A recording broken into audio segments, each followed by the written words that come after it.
यांनी मांडलेलं बजेट हे महत्वाकांक्षी व आत्मविश्वासाने भरलेले आत्मनिर्भर भारताचे बजेट आहे असं मी याचं वर्णन करू इच्छितो। अतिशय संक्रमणाच्या परिस्थितीमध्ये प्रचंड मोठी आव्हानं समोर असताना एक भलं मोठं डेफिसिट लॉकडाऊनमुळे उभं राहिलं असताना त्याचा कुठलाही परिणाम अर्थव्यवस्थेवर होऊ न देता अर्थव्यवस्थेला अधिक चालना कशी मिळेल याचाच प्रयत्न या बजेटच्या माध्यमातून झालेला आपल्याला पाहायला मिळाला।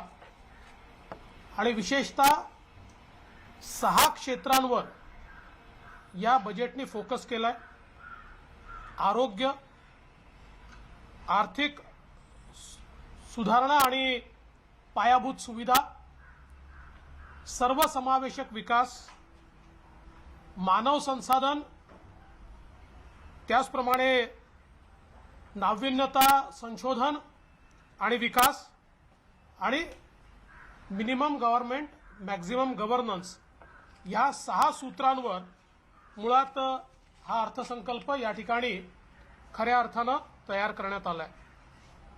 विशेषतः विविध तरतुदींसोबत सगळ्यात महत्त्वाचं भारताचं जे शेतीचं क्षेत्र आहे, कृषीचं क्षेत्र आहे, या क्षेत्रातली आर्थिक तरतूद ही 2013-14च्या तुलनेत या अर्थसंकल्पामध्ये 5 पटींनी वाढली आहे। 5 पटींनी 13-14ला जी काही आर्थिक तरतूद होती त्याच्या तुलनेत 5 पटींनी वाढलेली आपल्याला आर्थिक तरतूद दिसते। एवढंच नाही तर जे लोक हे सरकार कृषी उत्पन्न बाजार समित्या बंद करणार आहे असं म्हणत होते त्यांची तोंड बंद करणारा हा अर्थसंकल्प आहे। याचं कारण या अर्थसंकल्पाने कृषी उत्पन्न बाजार समित्या मजबूत करण्याकरता मोठ्या प्रमाणात वित्तीय व्यवस्थेची उपलब्धता करून दिलेली आहे। एवढंच नाही तर स्वतः वित्तमंत्र्यांनी एमएसपीचे जे आकडे दिले आहेत त्यातनं एमएसपी बद्दल ओरडणाऱ्या विरोधकांना आरसा दाखवण्याचं काम त्यांनी केलं आहे। गव्हाच्या संदर्भात 13-14 मध्ये गव्हाचा एमएसपी दिला होता 33,000 कोटी, तो यावर्षी दिलाय 75,000 कोटी, म्हणजे दुपटीपेक्षा जास्त। तांदूळाचा 63,000 कोटी दिला होता, तो आता झाला 1,72,000 कोटी, दुपटीपेक्षा जास्त। डाळींचा होता केवळ मात्र 236 कोटी, तो आता एमएसपी दिलेला आहे 10,000 कोटी। 236 कोटी आणि 10,000 कोटी म्हणजे किती पटीचा फरक आहे मला देखील सांगता येणार नाही, एवढं माझं गणित पक्क नाही।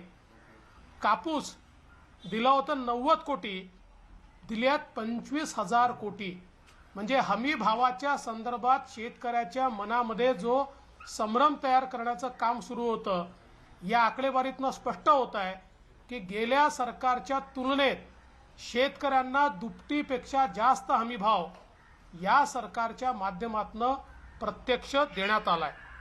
एवढंच नाही तर कृषी क्षेत्रातल्या पायाभूत सुविधांकरता विशेषतः ज्याचा डायरेक्ट बेनिफिट शेतकऱ्याला होईल त्या मायक्रो इरिगेशन सिस्टीम करता 10,000 कोटी रुपयाची अभूतपूर्व तरतूद करण्यात आली आहे, जी आत्तापर्यंतच्या इतिहासातली सर्वात जास्त आहे आणि मागील वेळेसपेक्षा ती दुप्पट आहे। त्याचा शेतकऱ्यांना विशेष फायदा या ठिकाणी होईल। फिशिंग हार्बर्स असतील, डेअरी असेल, पोल्ट्री असेल किंवा गोट्री असेल, या सगळ्यांकरता प्रचंड मोठी तरतूद ही या अर्थसंकल्पात करण्यात आली आहे। आणि सगळ्यात महत्त्वाचं असं आहे की 16 लाख कोटी रुपयाचं ऋण हे शेतकऱ्यांना उपलब्ध करून देण्यात येणार आहे आणि त्यासोबत इमर्जन्सी ऋण 30,000 कोटी रुपयाचं हे उपलब्ध करून देण्यात येणार आहे। आणि एकूण जर आपण बघितलं तर ग्रामीण पायाभूत सेवा क्षेत्र जे आहे या ग्रामीण पायाभूत सेवा क्षेत्राकरता 40,000 कोटी रुपयाची अतिरिक्त अशा प्रकारची तरतूद त्या ठिकाणी ठेवण्यात आली आहे, ज्यातनं मोठ्या प्रमाणात ग्रामीण पायाभूत सेवा क्षेत्र हे विकसित होणार आहे। एक अत्यंत महत्त्वाचा निर्णय हा कामगारांकरता घेण्यात आलेला आहे। आत्तापर्यंत विविक्षित कामगारांनाच केवळ त्या ठिकाणी किमान वेतन उपलब्ध होतं। आता सर्व प्रकारच्या कामगारांना किमान वेतन उपलब्ध होणार आहे। प्लॅटफॉर्म कामगारापासून फुटपाथ कामगारापर्यंत प्रत्येकाला किमान वेतन उपलब्ध होणार आहे आणि प्रत्येकाला सामाजिक सुरक्षा उपलब्ध होणार आहे। त्यामुळे असंघटित क्षेत्रात काम करणारा जो देशातला मजूर आहे, हा आता संघटित क्षेत्रात जे काही बेनिफिट मिळतात त्या सगळ्या सुविधा आता त्याला मिळणार आहेत। मला असं वाटतं की देशाच्या इतिहासात कामगारांकरता घेतलेला हा सर्वात क्रांतिकारी निर्णय आहे की ज्यातनं मोठ्या प्रमाणात गरीब कामगारांचं भलं हे त्या ठिकाणी होणार आहे। एक सगळ्यात महत्त्वाची गोष्ट या ठिकाणी अशी आहे की कोरोनाच्या नंतर हेल्थ सेक्टरचं स्ट्रेंथनिंग हे अत्यंत महत्त्वाचं आहे। भारताने दाखवून दिलं आहे की जगाच्या 20% आपली लोकसंख्या आहे, त्या लोकसंख्येला वाचवण्याकरता माननीय पंतप्रधानांच्या नेतृत्वात कशा प्रकारे उत्तम काम हे या देशामध्ये झालं आणि आता तेच पुढे नेण्याकरता आपली संपूर्ण हेल्थ सिस्टीम स्ट्रेंथन करण्याकरता जवळजवळ त्याच्यावरचं स्पेंडिंग, त्याच्यावरचा खर्च 131% वाढवण्याचा निर्णय झाला आहे आणि त्याच्यामध्ये प्रधानमंत्री स्वास्थ्य योजना जी आहे, या योजनेच्या माध्यमातून पहिल्या टप्प्यामध्ये 28,000 प्राथमिक आरोग्य केंद्र जे आहेत हे अत्याधुनिक करण्यात येणार आहे, ज्यातनं ग्रामीण आणि शहरी भागामध्ये हेल्थ केअरची जी व्यवस्था आहे ही व्यवस्था अतिशय स्ट्रेंथन होईल आणि अतिशय स्वस्त आणि किफायती पण त्याचवेळी आधुनिक अशा प्रकारची हेल्थ केअर सिस्टीम ही गरीब माणसाला आणि मध्यमवर्गीयाला त्या ठिकाणी उपलब्ध होईल आणि याकरता खूप मोठ्या प्रमाणात निधी हा उपलब्ध करून दिला आहे। यासोबत पिण्याच्या पाण्याकरता आत्तापर्यंत जल जीवन मिशन हे ग्रामीण होतं, आता शहरी देखील केलं आहे। प्रत्येक घरी नळाचं स्वच्छ पाणी याकरता 2,80,000 कोटी रुपयाची तरतूद ही या अर्थसंकल्पातनं केली आहे, ज्यातनं मोठ्या प्रमाणात लोकांना फायदा होणार आहे। या अर्थसंकल्पाचा सगळ्यात महत्त्वाचा मुद्दा काय आहे तर जर आपल्या अर्थव्यवस्थेला चालना द्यायची असेल आणि मोठ्या प्रमाणात रोजगाराची निर्मिती करायची असेल तर सर्व अर्थतज्ञ सांगत होते की किती अडचण असली तरी इन्फ्रास्ट्रक्चर स्पेंडिंग, पायाभूत सुविधांवरचा खर्च कमी करू नका।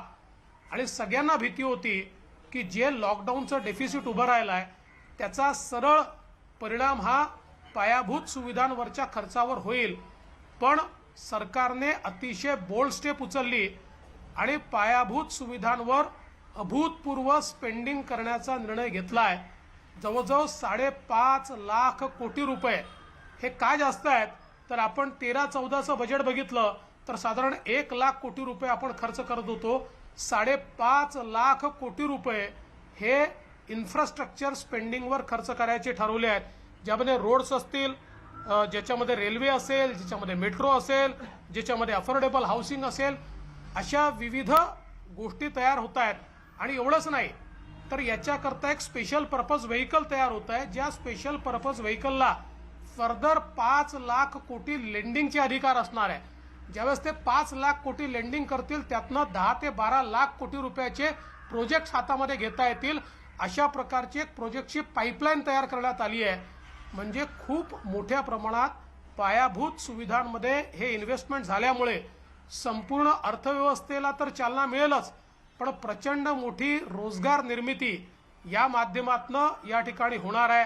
आणि म्हणून मला असं वाटतं की अतिशय महत्त्वाकांक्षी अशा प्रकारचं बजेट आहे। मग अर्बन ट्रान्सपोर्टेशनचा विषय असो की वेगवेगळे विषय, आणि याच्यासोबत डायव्हेस्टमेंट आणि पब्लिक प्रायव्हेट पार्टनरशिपमधनं परिचालन करण्याच्या संदर्भातला जो महत्त्वाकांक्षी प्रकल्प आहे, जर आपण या दोन्हीचा एकत्रित विचार केला तर यातनं किमान पुढच्या काही वर्षामध्ये वर्ष 2 वर्षामध्ये 1 कोटी रोजगाराच्या संधी तयार होतील.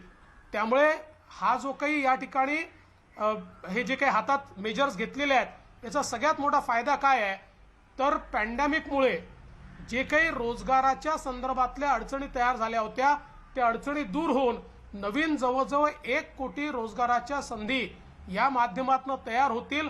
अशा प्रकारचं हे एकूण इन्व्हेस्टमेंटचं आणि डायव्हेस्टमेंटचं आणि त्याच्यात पब्लिक प्रायव्हेट पार्टनरशिपच्या माध्यमातून एक व्यवस्था ही सरकारच्या माध्यमातून उभी करण्यात आली आहे. विशेषतः शिक्षणाच्या क्षेत्रामध्ये न्यू एज्युकेशन पॉलिसी ही न्यू एज्युकेशन पॉलिसी पूर्णपणे त्या ठिकाणी इम्प्लिमेंट करण्याकरता पहिल्या टप्प्यामध्ये 15,000 शाळा संपूर्ण आधुनिक करून त्यातनं न्यू एज्युकेशन पॉलिसीची सुरुवात करण्यात येणार आहे. त्यासोबत आमच्या आदिवासी विभागामध्ये 750 एकलव्य विद्यालय आणि त्याची किंमत 20 कोटीहून 38 कोटी आणि 48 कोटी करण्यात आली आहे ते सुरू करण्यात येणार आहेत. आणि 100 सैनिकी शाळा सुरू करण्यात येणार आहेत. आणि एवढंच नाही तर हायर एज्युकेशन काउन्सिल ही एक अत्यंत महत्त्वाची काउन्सिल जी आहे ही देखील या ठिकाणी सुरू होणार आहे. सगळ्यात महत्त्वाचं असं आहे की राज्यांचं स्पेंडिंग वाढलं पाहिजे याकरता त्यांना GSDPच्या 4 ते 5% म्हणजे आत्तापर्यंत 1.5% 2% त्यांना आपण अलाउ करायचो. राज्यांना त्यांच्या GSDPच्या 4 ते 5% हे या ठिकाणी ऋण घेण्याची परमिशन मिळाल्यामुळे त्यांचं इन्फ्रास्ट्रक्चर स्पेंडिंग वाढू शकेल आणि त्याकरता ॲडिशनल त्यांना मदत करण्याचा देखील निर्णय केंद्र सरकारने घेतला आहे.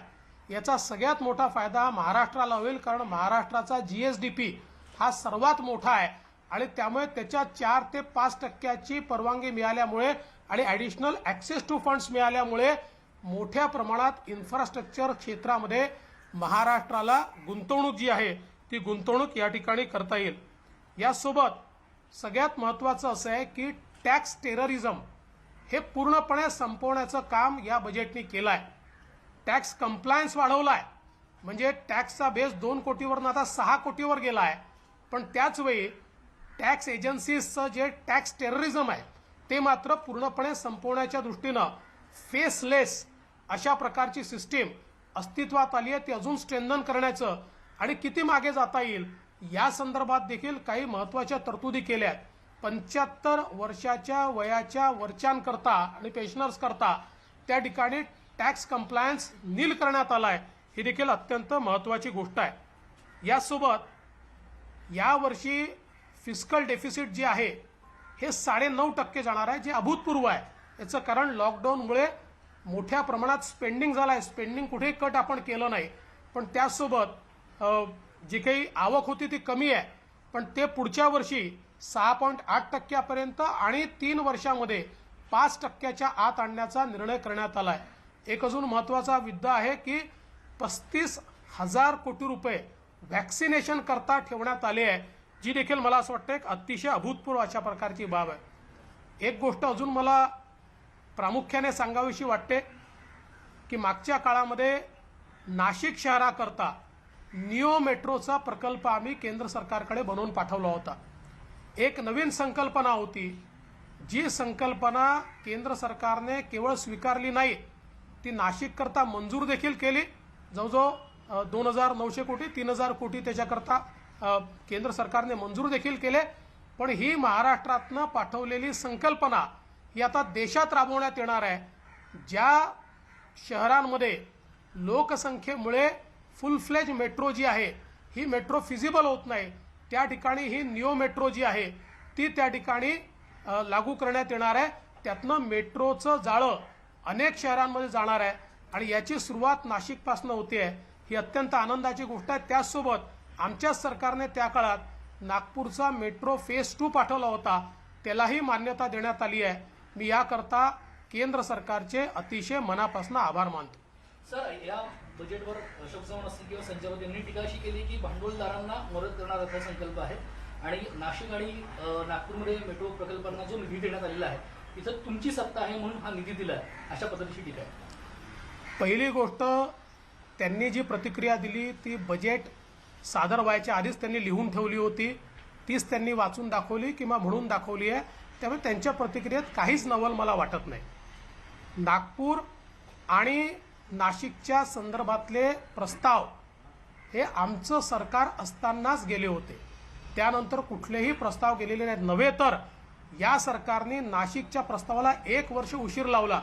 नाशिकच्या प्रस्तावाच्या संदर्भात केंद्र सरकारने काही कंप्लायन्स मागितले होते, ते कंप्लायन्स पाठवायला 8 महिने लावले, म्हणून नाशिकचा प्रस्ताव या ठिकाणी लेट झालाय.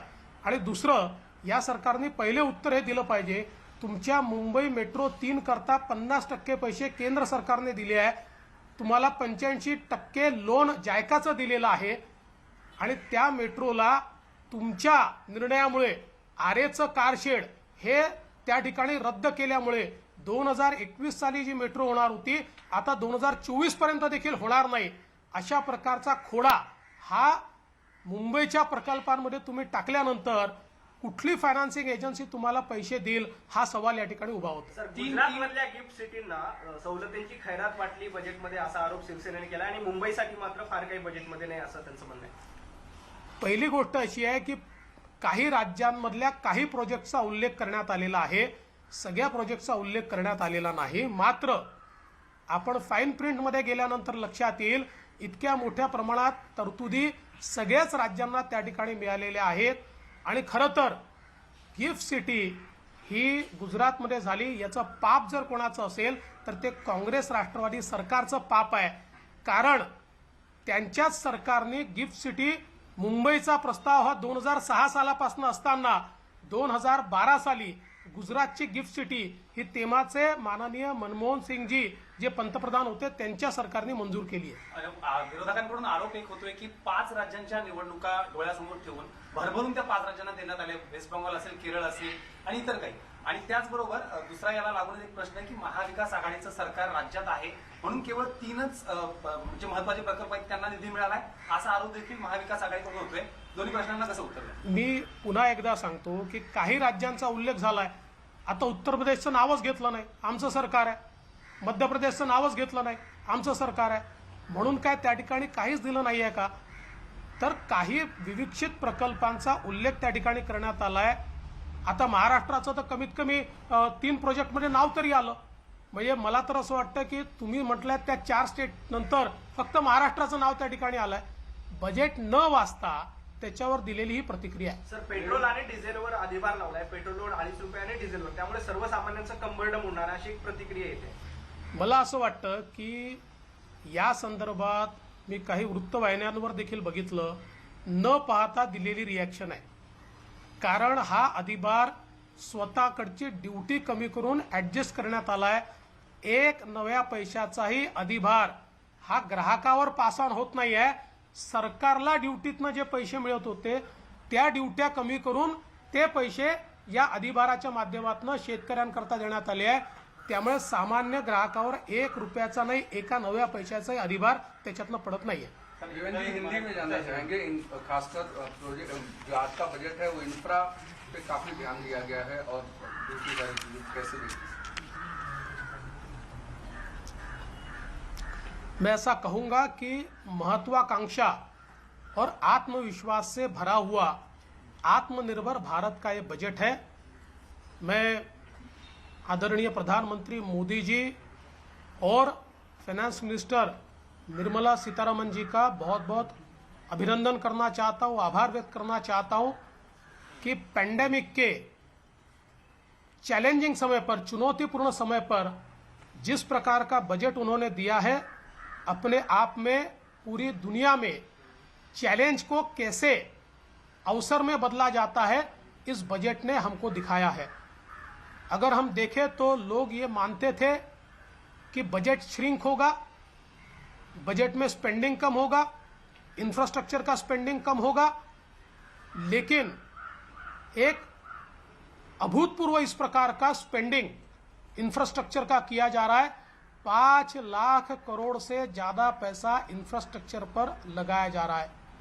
विशेष रूप से हेल्थ के सेक्टर में 131% 31% हेल्थ सेक्टर में बढ़ोतरी की गई है और 28,000 प्राइमरी हेल्थ सेंटर्स को विकसित किया जाने वाला है, जिससे देश में गरीबों को और निम्न मध्यम वर्गीयों को डायरेक्ट हेल्थ बेनिफिट मिलेगा और सरकारी व्यवस्था में अच्छे तरीके से इलाज मिलेगा। प्रधानमंत्री स्वास्थ्य सुरक्षा योजना का यह विस्तार देश के लिए एक अभूतपूर्व इस प्रकार की घटना है।